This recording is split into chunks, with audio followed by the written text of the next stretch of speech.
After all this time, Spider-Man No Way Home from Marvel Studios and Sony Pictures has finally arrived on DVD and 4K Ultra HD Steelbook. Hey everyone, Joe here from the Collection Compass, and welcome to another DVD and Steelbook unboxing. Today we have Marvel Studios Spider-Man No Way Home.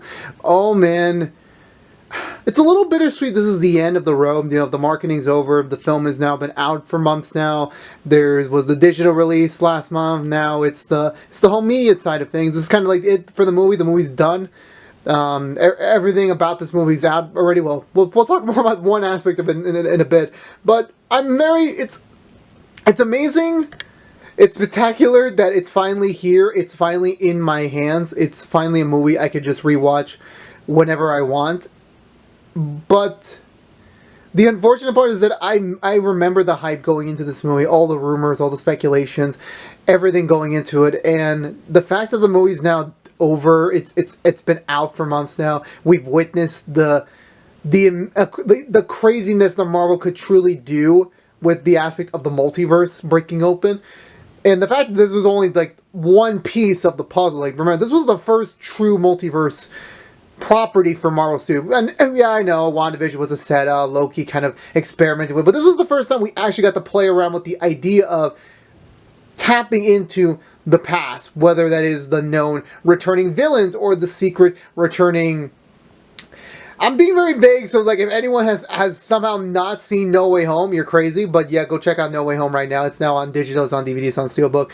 And I got both the DVD, continuing my DVD collection for all the Marvel Studios films, and continuing my brand new Steelbook collection from Marvel Studios via Best Buy for their lineup. So let's take a look. Let's take a deeper look at these little pieces of home media and see how they hold up. Alright, so first we're going to take a look at the DVD. So this is basically the default cover for both the DVD, the Blu-ray, and the 4K Ultra HD regular version. Actually, wait, I'm wrong, just the DVD and Blu-ray. I was like, no, the 4K Ultra HD has a different pose with Spider-Man swinging through the mirror dimension, New York, during that very, actually kind of small fight scene. Well, grand in scale, very small in length.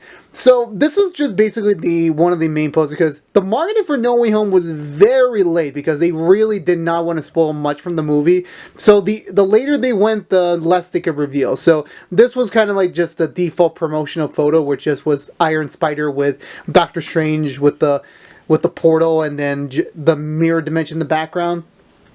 Honestly, I still remember the interview where Tom Holland basically said, "Oh yeah, that pose, I never did that pose. That's just a random CG stunt double that literally did the pose, because according to Tom Holland, he would never do this pose ever." So I really don't know why Sony is a very strange beast when it comes to its marketing nowadays. Modern Sony definitely does not know how to promote or do posters that well. I honestly thought, like, for the first time ever, the real theatrical poster, I would have been fine for that to be the DVD cover, but it wasn't. And what can I do? Also, another thing that they did with this movie is that they changed the Spider-Man logo font from the blue one during the theatrical run to now this white one. They never done this with Homecoming or Far From Home, so I'm not sure what the reasoning was for here. I guess like, oh, we're just, maybe some symbolic reason or something. I really cannot tell you, to be honest with you, because I don't know what goes on in Sony's marketing mind. I really don't know. On the back, we do have the poster I was talking about, which was the Iron Spider version. This is the Peter Parker version with him, without what's the name of the suit that the second suit that he makes in Far From Home. He's with that. Then you got Doctor Strange doing some magics, and MJ just looking coolly. Electro, Doc Ock's are a very Green Goblin for some weird reason.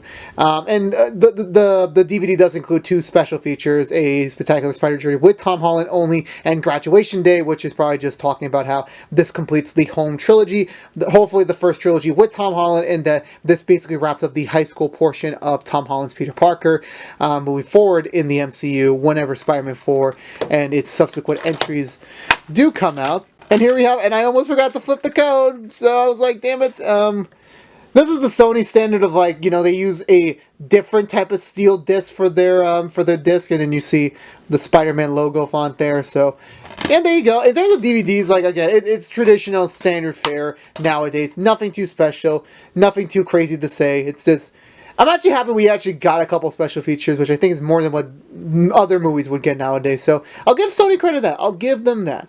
Alright, so next up we have the Steelbook, the 4K Ultra HD Steelbook from Best Buy. This is the cover, and honestly, okay, this is gonna be that. This is definitely the number one. The out of the 3 covers for the movie, this is number 1. It has the integrated Spidey suit facing off against the 3 of the villains that actually were like on camera, which was Green Goblin, Doc Ock, Electro. Them supposedly coming out of the portal, Doc Ock's crazy tentacles, Green Goblin, like. I'm pretty sure that's the exact same pose he did in the original Raimi movie back in 2002. I still remember that movie fondly. And honestly, for a cover design point, this does look really good. Could it be better? Yes.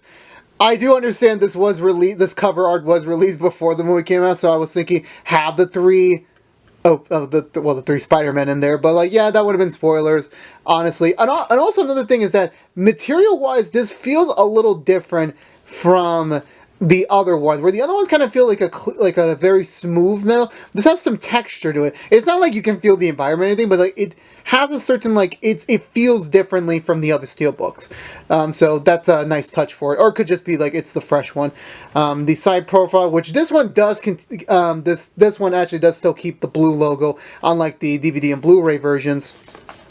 And in the back, you see Doctor Strange there casting his spell, presumably. Well, it's not the spell, not the ruin spell he uses in the movie, but it's just his generic shield with him getting. That's like Doctor Strange's like promotional pose during all the posters and such, and Doc Ock are presumably attacking him. I actually was actually kind of bummed that he didn't get to fight any of the villains. I mean, he fought Lizard off screen, but like we didn't get to see him. And I know like at the end of the day, this is Spidey's movie, and we don't really need to see Doctor Strange, you know, do all that sort of crazy stuff. So I do understand that, but it was a bit of a bummer to see that possible. And now we have the actual inside cover itself, where we see, presumably is the pathway to all the interdimensional beings going to the MCU. That's what I'm assuming this is the case. And here we have the disc. So the Blu-ray disc this is actually the cover for the Blu-ray release. So if you're curious, that's the 4K Ultra HD, but that's the Blu-ray disc. And this is, I don't know why they chose Doc Ock for this disc. I'm gonna have to say, if they actually have variations where like it was Green Goblin and Electro and other discs for just random copy, I'm actually happy it's Alfred Molina. I love him so much in any movie he does. So I'm like, you know, of everything that I've seen, this is honestly, I'm honestly fine with it. And Steelbook wise, this looks amazing. Is it in my top 10 Steelbooks right now because I have more than 20?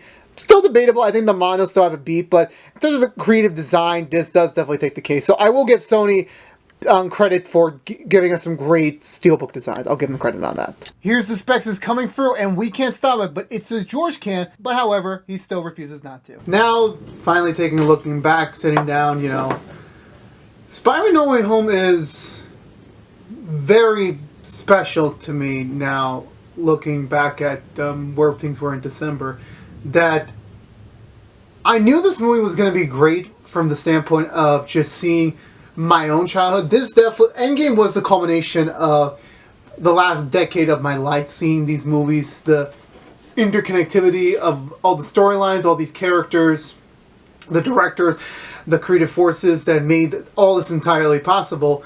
No Way Home does something that, honestly, like, it felt like Endgame 1.5, where not only did you kept the same Spider-Man that the MCU has been crafting since 2016 into this full, concluding that story. This concludes, I think, the biggest origin story I think the MCU has ever done. 3 movies with 3 appearances in other films, 6 movies in total to tell the story of how Peter Parker became Spider-Man. And on top of that, bringing back in Sony Pictures' past attempts at Spider-Man with Tobey Maguire's run and Andrew Garfield's run with their villains and their respective Spider-Man, as well as introducing the multiverse, bringing in Doctor Strange to make it all seamless. And honestly, like, considering how Sony's track record has been, I was very concerned that this was going to have some problems. And honestly, even having rewatched the movie after the premiere and then really thinking about it, it's probably one of the best superhero movies I've ever seen, because it just accomplishes so much in its runtime. They managed to bring in all these characters, but still keep the core at Tom Holland's Peter, concluding his journey. Which, honestly, I should have been surprised by. I mean, Civil War wasn't entirely Captain America's concluding story, but it definitely was kind of like a full circle type moment for him. And that even though Civil War had all these Marvel characters, it was Avengers 2.5 to an extent, that it still worked as a Captain America film. So I knew going into Spider-Man No Way Home that, yeah, this wasn't going to be the case. That, you know, I know Marvel and Kevin Feige knows what they're doing. They've been doing this. They've been showing us for many, many years that they can tell a great story, as well as on top of adding into, like, it's all connected. That this is like the comics where everything in the universe is connected at some point, at some integral time point, time chapter. And with this one, it continues to not be. I'm not surprised. And again, yeah, you're adding in the baggage from the not like, as much as I love the Raimi movies, as much as I really did respect the Webb movies, I understand there were some problems with those films, especially Spider-Man 3 for Raimi's, and then the amount they were trying to set up Amazing 2. Even with all that, they still managed to keep the best parts of those universes and bring them in here. And what Marvel Studios was creating amplified the great that was already in those parts of those movies and made them even better. Where Alfred Molina kills it again as Doc Ock. Willem Dafoe, my freaking god, he's an amazing Green Goblin. He would be a great Joker. Maybe someday, who knows? Multiverse stuff, you know. Jamie Foxx, I always liked him as Electro, even in Amazings 2, but like this actually gave him a little bit of depth, gave him a little bit more to work with than just being blue for the entire movie. Oh my god, that movie. Another time to talk about it. And of course, obviously, I can't go throughout this review without talking about the Spider-Man, Peter 1, Peter 2, Peter 3. I won't say more about that because like everyone on the internet already hyped about it to death. But in my perspective, it was great to see Andrew Garfield back. He's had an amazing run with his career recently. We're going to, on our Action X channel, we're going to start reviewing his new TV show at the end of the month, so stay tuned for that. And for Tobey, I've been a big fan of Tobey since the first movie, and I'm always amazed on just what he can do, as well as, you know, after 14 years to come back to this character. And for me, it seemed like, yeah, time has passed, of course. He's aged a lot, but he still looks great as Peter. He still looks great as Spider-Man. It was great to hear his voice again come out of that suit, of that mask. It was so great to see him in action again.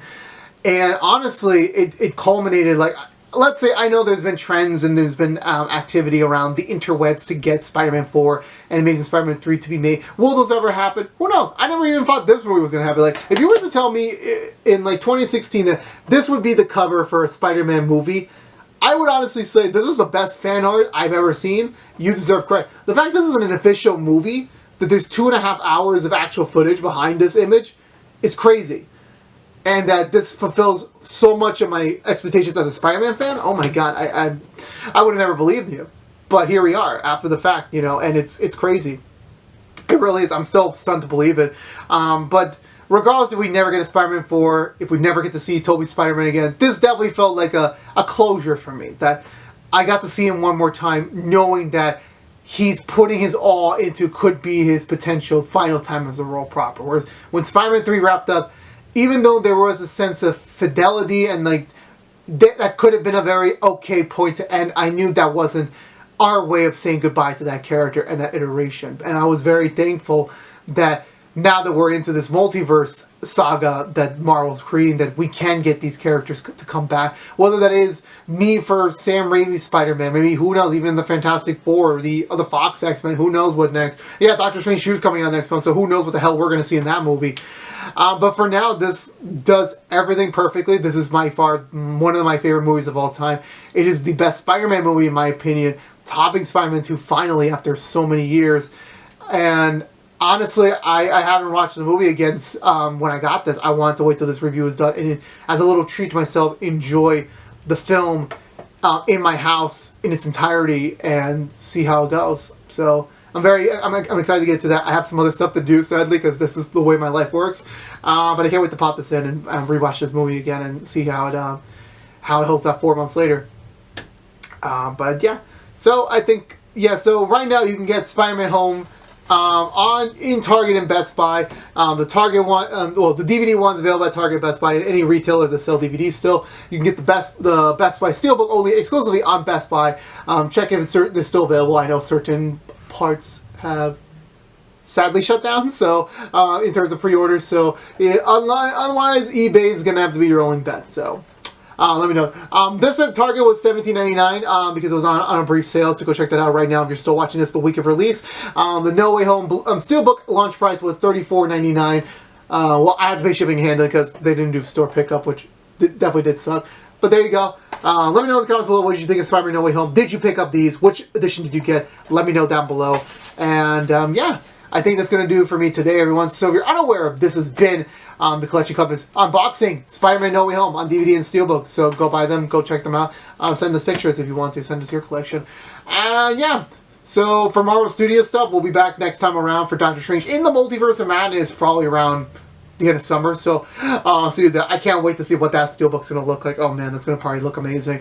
If you want to see more DVD unboxings, more Steelbook unboxings, more just anything in the collection, son, please subscribe to youtube.com/thecollectioncompass. Please like, favorite, share this unboxing for everyone else out there in the world. Please also ring the bell for notification when our next video is live, which is usually each and every week. But until we see each other again, thank you so much for watching. Please subscribe if you haven't again. And until we see each other again in the vast world of the multiverse, I'll see you until then. But again, stay safe out there, be good to each other, and as always, peace out.